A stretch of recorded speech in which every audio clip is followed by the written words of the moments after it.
I can see that the radiator's actually leaking. It's confirmed. There you go, water on the floor already.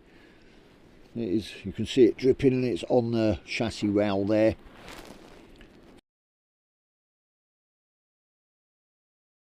Morning, and hope everyone's well this morning. It's a little bit windy here in Scotland and a little bit nippy with it as well, but here we are at Carskew Bridge where I parked last night.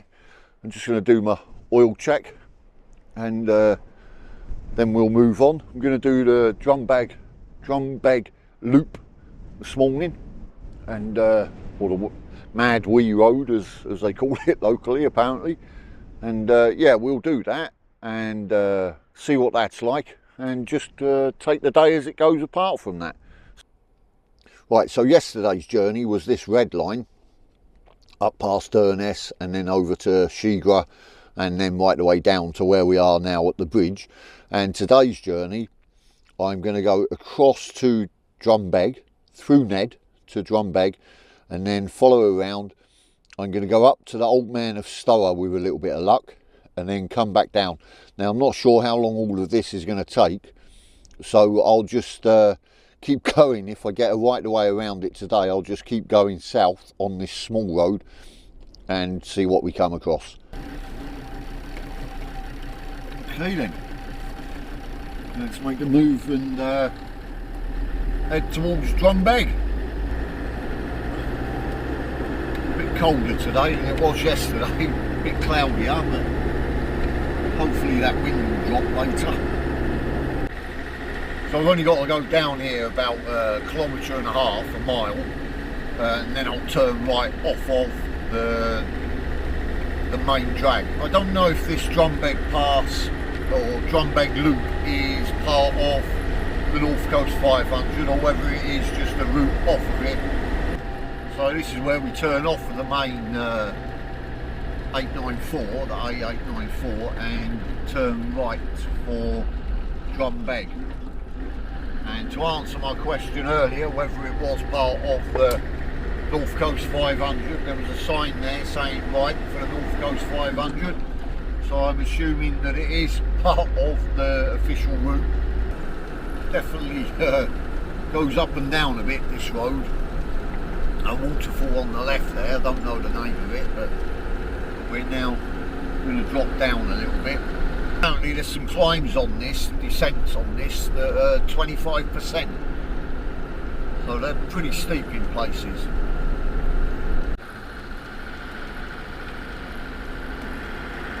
Plenty of passing places, but you can't move along that fast down here because you can't see what's coming around the corners most of the time.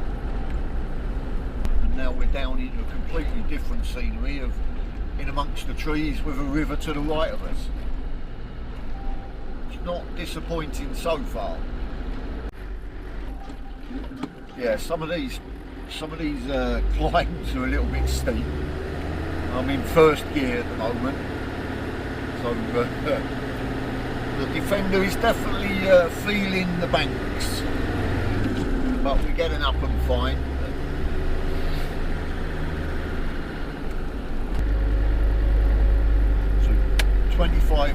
25%. Okay, that's, oh yeah, it's quite steep then. You can see the road over in the distance. Yeah, you don't want to be going that fast around here, I'll give it that. I've been lucky if I get above 20 miles an hour. But it's the best way, you see more.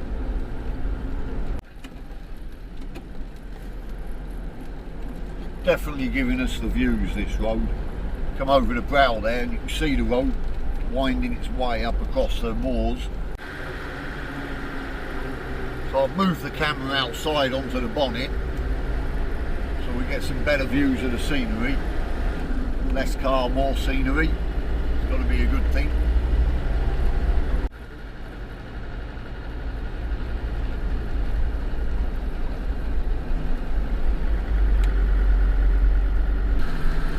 So I think I said yesterday, at the end of yesterday's video, that this route was 50 miles.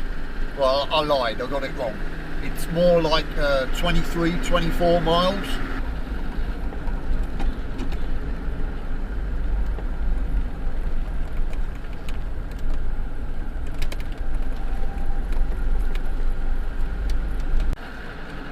We've got another steep bit coming up, 17%. It's nothing, 25 is normal. What a view.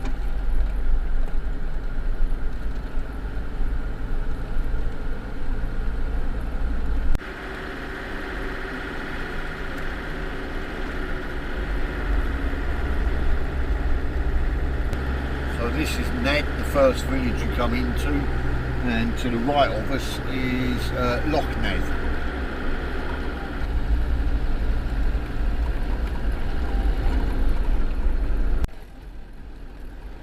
Now coming into Drumbeg, and I'm going to go down into the village. There's a viewpoint, and have a cup of coffee, as I do. Quite a big village, really isolated. Another phone box. So this is the view from Drumbeg viewpoint.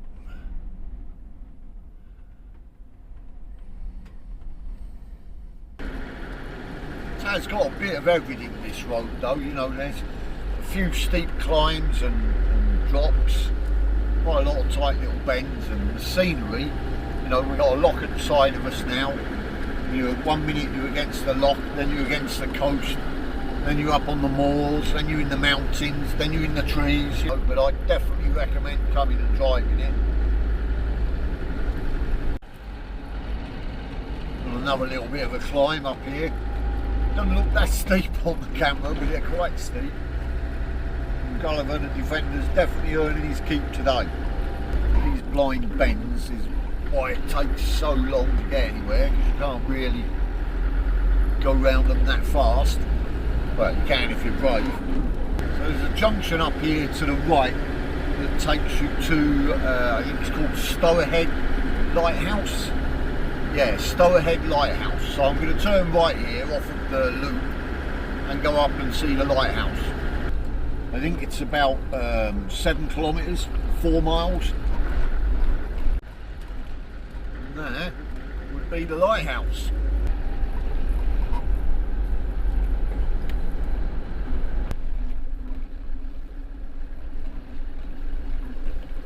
It's a little bit of a walk up from the car park, but nothing too bad. Well, normally when you get to these places there's a sign telling you a little bit of history of the buildings, but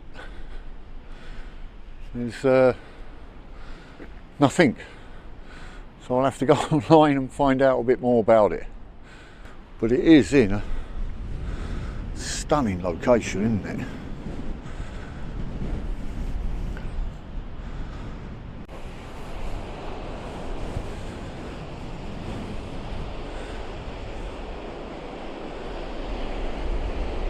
So that was Stoerhead Lighthouse. There was no sign up there giving you any information about it. So I've had to go online and find out on the interweb. But it was built by the Stevensons in 1870. And it's only 45 metres high because it sits on such a high cliff above the sea. But apparently the light can be seen 24 miles, 39 kilometres out to sea. That's a huge distance, isn't it, for a light? So I'm just going to turn right here, and that will be me back on the Drumbeg Loop. I don't know how far I've got to go around. It's not that much further, I don't think, but I'm not in that much of a rush. So I'm going to find a nice sheltered spot to have some lunch. So I've just pulled into a place called Clacktoll Beach, and I'm going to have a bit of lunch. But I remember saying a couple of days ago, I think it was on the Craskin video, that I was having toasties for lunch. And I'd show you how I make it. It's no big secret, but I thought I'd show you how I make cheese toasties, because obviously I haven't got a toasty maker.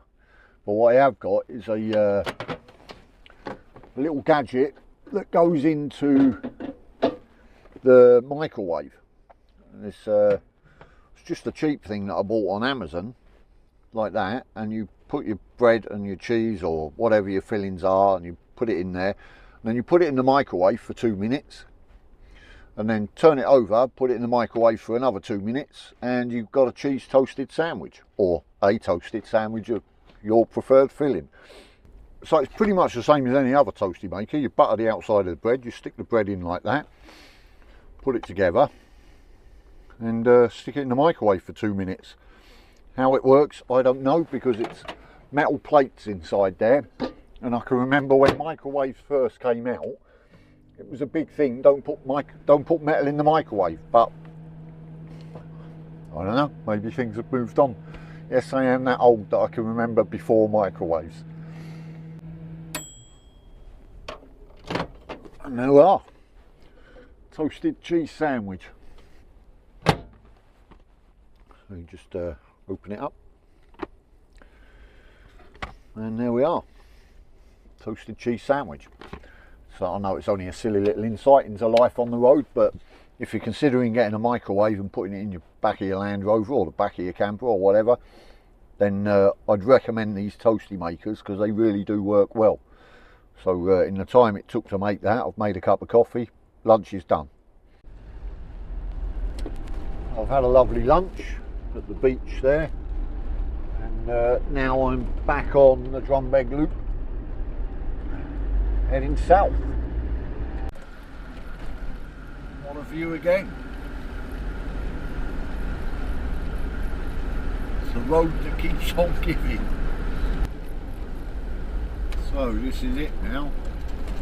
This is the end of the Drumbeg Loop, and I'm going to turn right here, go into Lochinver. But in other news, I stopped in Lochinver to use the spa shop, and when I came back out to the Defender, there was a pool of water under the front of the left-hand chassis rail.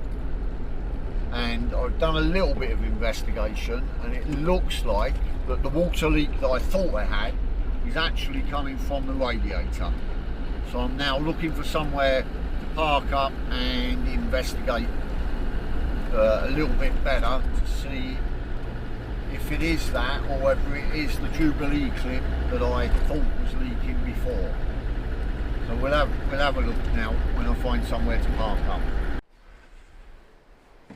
So I have found somewhere to pull over on tarmac, which was the biggest thing, so I could see what water was dripping. I've taken the fan shroud off at the top of the radiator, and I can see that the radiator is actually leaking. So I'll see if I can show you where the leak is. I don't know whether you're going to be able to see it because it's so tight down there. Let's have a look. See, down here, I don't know if you can see it, there's a wet patch at the front of the bottom right of the radiator, and it's leaking at the bottom there as well. I'm not sure you can actually see that. Hopefully you can, but anyway, it's confirmed. There you go, water on the floor already. It is, you can see it dripping, and it's on the chassis rail there. So that's not good, is it? So it's not overheating or anything, it's not leaking out that fast. So what I'll do is I'll put the shroud back on the top of the fan, and I'll have to see how far I'm going to have to drive to get a new radiator, because being quite a long way out at the moment, Inverkirk, if that's how you say it, which I think it is, there's not going to be anywhere locally, I wouldn't think, that can get a Land Rover TD5 radiator. So I'll have to do a bit of internet searching and find somewhere. It's quite late in the day today, so it's not going to get fixed today, but if I can plan something for tomorrow, then we'll go from there. What can I say? It's depressing, it's upsetting a little bit, but it's it's one of these things. This is part and parcel of travelling vehicle dependent, and we'll see what we can do. I'll top it up in the morning before driving any significant distance, but it's one of them things, and we'll go from there. I'll keep you updated with what I have to do. So although the blown radiator has kind of spoiled my day a little bit, I'm not even having to limp him at the minute. You know, he is fine. I'm not losing that much water, but even though it's kind of spoiled the day a bit, I've got a cracking drive in front of me because the roads are unbelievable. Not quite sure what that was all about. I come round the corner, there was a car stopped in the middle of the road, but he seems to be okay. Now, if I'd not had a leaky radiator, I would have gone right here, but I'm going to have to go left and head back towards Overlanding and go from there. So I'm just coming on to the A835, and Overlanding, according to that sign, is 10 miles away. It's 16 kilometres. So I'm going to try and find somewhere now to park up for the evening, because I can't do anything about the radiator, the day's getting on, and tomorrow we'll sort it out and go from there. Yeah, I've made it to parking, and I just thought I'd look at the radiator again. I don't know why really, because it's leaking, there's no doubt about it. The day hasn't turned out exactly as I expected it to, which is a shame, but can't be helped. But I've found a nice parking spot. The road is only just over there, but the scenery around me is fantastic. And there's a nice little river down there, and you can't beat the sound of water. So yeah, it was a nice day. I've had fantastic weather again. The weather really is being good to me. I enjoyed going up to the Drumbeg Loop and seeing the lighthouse. And the radiator problem was unexpected, but we are where we are now. I'll find out tomorrow what the plan's going to be. It might be the end of my North Coast 500 tour. Depends on how far south I have to go to get it fixed. I'm a little bit disheartened, as you probably hear, but these things happen. Can't get too upset about them. So anyway, I'll say thanks very much for coming along again, and I appreciate all your comments and everything. Tomorrow tomorrow it looks like I'm going to be finding out how to get a radiator fixed in the Highlands of Scotland.